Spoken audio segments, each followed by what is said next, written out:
In a controversial move, NJ Acharya and DK Marathi College in Mumbai has recently imposed a stringent dress code, sparking debate and raising questions about fundamental rights. The new dress code prohibits students from wearing hijab, torn jeans, t-shirt, and revealing dresses on campus. The college administration insists on formal and decent attire for all the students.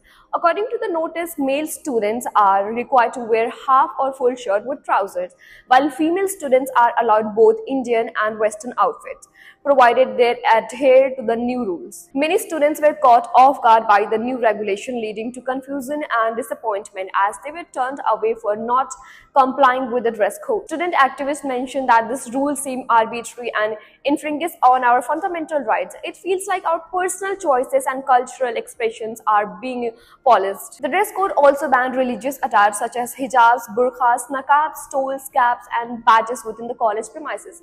Students are required to remove these items in designated common room before entering the campus. Earlier, the college imposed a ban on religious attire, which led to a petition by 9 female students in the Bombay High Court. They argued that the ban was arbitrary, unreasonable, and bad in law. However, a decision bench of Justice A.S. Chandurkar and Rajesh Patel dismissed the petition, stating that they were not inclined to interfere with the college decision. This decision has left many students questioning the balance between institutional regulation and individual freedoms. Is this dress code a necessary step for maintaining decorum, or does it infringe on student fundamental right to express themselves culturally and religiously? As per the legal experts, while educational institutions have the right to set certain standards, these must align with the constitutional right and not disproportionately affect any group. This case raises important question about where to draw the line.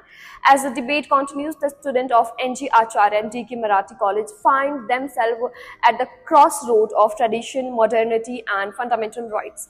The question remains, is this dress code a fair implementation, or does it overstep the boundaries of personal freedom?